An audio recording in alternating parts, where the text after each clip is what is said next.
அன்பு தமிழ் நெஞ்சங்களுக்கு வணக்கம். இந்த காணொளியில் நாம் தெரிந்து கொள்ள இருக்கின்ற தகவல் ரத்னம் திரைப்படத்தின் திரை விமர்சனம். வாங்க நிகழ்ச்சிக்கு போவோம். சுதந்திர இந்தியாவில் மொழிவாரி மாநிலங்கள் பிரித்த போது பல தமிழர்களின் சொத்துக்கள் ஆந்திராவில் ஒதுங்குகிறது. அப்படி மாட்டிக்கொள்ளும் சொத்துகளில் கதாநாயகி பிரியா பவானி சங்கரின் சொத்தும் ஒன்று. அந்த சொத்தை ஆட்டையை போட்டு மருத்துவக் கல்லூரி கட்டும் வில்லன் கூட்டம் அதற்கு தடையாக இருக்கும் பிரியா பவானி சங்கரை போட்டு தள்ள ஆள் அனுப்புகிறது. ரவுடியாக இருந்து திருந்தி மக்களுக்கு வேலை செய்யும் எம்எல்ஏவான சமுத்திரக்கனியிடம் கதாநாயகன் விஷால் அடியாளாக இருக்கிறார். அதாவது நியாயமான ரவுடி. இவர் தனது அம்மாவை போல இருக்கும் பிரியா பவானி சங்கரை கண்டதும் அவரை பின்தொடர்கிறார். அப்போது ரவுடி கும்பல் பிரியா பவானி சங்கரை கொலை செய்ய முயற்சிக்கிறது. அவர்களிடமிருந்து பிரியா பவானி சங்கரை காப்பாற்றும் விஷால் அந்த கும்பலுக்கு எதிராக இருக்கிறார். பிரியா பவானி சங்கரின் இடத்தில் கட்டிய மருத்துவமனையை திறக்க தடையாக இருக்கிறார். அரசு எந்திரம் அடியால் சகிதமாக இருக்கும் வில்லன் கூட்டம் விஷாலை கொல்வதற்கு பல முயற்சிகள் எடுக்கிறது.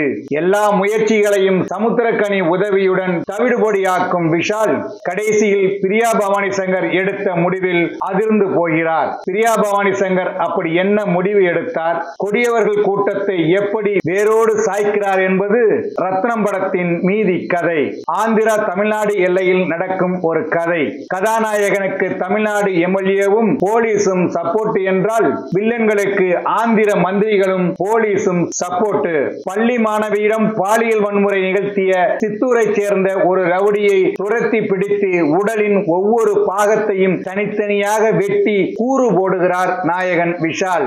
நாயகனின் பேருதான் ரத்தனம். நடவடிக்கைகள் அனைத்தும் ரத்தம் என்று சொல்லும் அளவுக்கு ஆரம்ப காட்சியே பதற வைக்கிறது. ஒரு கையில் ஓங்கிய அறிவாலும் இன்னொரு கையில் அக்கிரமக்காரனின் கொய்திய தலையை வைத்துக் கொண்டிருக்கும் எல்லைசாமியை போன்ற வேடம் விஷாலுக்கு. பிரியா பவானி சங்கருக்காக அவரை கொல்ல வந்த கூட்டத்தை அடித்து துவம்சம் செய்து தெரித்து ஓடவிடும் காட்சியில் ஒரு நாயகனுக்கு உரிய மிரட்டல் செய்திருக்கிறார் விஷால்.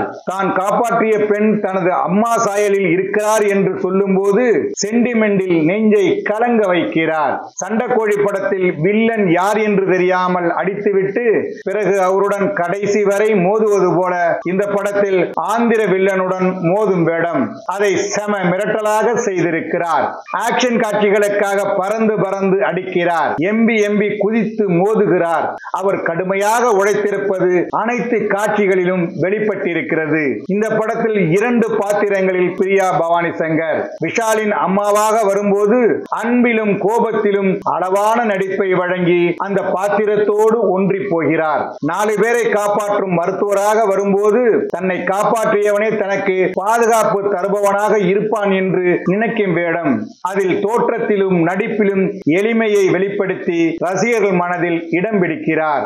வேலூர் தொகுதி சட்டமன்ற உறுப்பினராக சமுத்திரக்கனி வழக்கம் போல் தனது நடிப்பு மூலம் தனது கதாபாத்திரத்திற்கு கம்பீரம் சேர்த்திருக்கிறார். யோகி பாபு வரும் காட்சிகள் சிரிக்க வைக்கிறது. அவரை தொடர்ந்து வரும் நான் கடவுள் ராஜேந்திரன், விடிவி கணேஷ் போன்றவர்களின் நகைச்சுவை ரசிக்க வைக்கிறது. முரளி சர்மா, ஹரிஸ் பெராடி, முத்துக்குமார் ஆகியோரின் வில்லத்தனம் நடிப்பு மிரட்டி இருக்கிறது. விஜயகுமார், ஜெயபிரகாஷ், துளசி, கஜராஜ் சிறப்பு தோற்றத்தில் நடித்திருக்கும் இயக்குனர் கௌதம் மேனன், ஒய்ஜி மகேந்திரன், கணேஷ் வெங்கட்ராமன், கும்கி, அஸ்வின் உட்பட ஏராளமான நட்சத்திரங்கள் படத்தில் இருக்கிறார்கள். ஒளிப்பதிவாளர் எம் சுகுமார் ஆக்ஷன் காட்சிகளை ஆக்ரோஷமாக காட்சிப்படுத்தி இருக்கிறார். படத்தில் ஏகப்பட்ட ஆக்ஷன் காட்சிகள் வருவதால் ஒரு சண்டை காட்சியை மட்டும் ஒரே ஷாட்டில் எடுக்கிற முயற்சியை மேற்கொண்டு அதன் மூலம் ரசிகர்களை வியக்கவும் வைத்திருக்கிறார். தேவி ஸ்ரீ பிரசாத்தின் இசையில் பாடல்களும் பின்னணி இசையும் பரவாயில்லை ரகம். சண்டி இயக்குனர் கனல் கண்ணனுக்கு படத்தில் நிறைய வேலை. ஒவ்வொரு சண்டை காட்சிக்கும் அதிக கவனம் செலுத்தி படம் முழுக்க பயணித்திருக்கிறார். சேசிங் காட்சிகள், விபத்து, காரில் ஃபைட் என்று பலவிதமான 6 சண்டை காட்சிகளை வடிவமைத்து அதில் வித்தியாசம் காட்டியிருக்கிறார். கதாநாயகியை காப்பாற்றும் கதாநாயகனின் கதை. அதை விறுவிறுப்பான திரைக்கதை, பரபரப்பான காட்சிகள் மூலம் படமாக்கி படமாக்கி வில்லன்களை ஓட ஓட விரட்டி நியாயத்தை நிலைநாட்டுகிறார் இயக்குனர் ஹரி. இதில் அம்மா சென்டிமெண்ட் காட்சிகள் மனதை தொடுகிற வண்ணம் படமாக்கி இருப்பது ஆறுதல். அளவுக்கு மீறினால் அமிர்தமும் நஞ்சு என்பது போல ஆக்ஷனும் அளவுக்கு மீறி இருக்கிறது. ஒரு பக்கெட் எடுத்து சென்றால் அது முழுவதும் ரத்தம் கொண்டு வரலாம் என்று சொல்லும் அளவுக்கு ரத்தம் படத்தில் தெரிக்கிறது.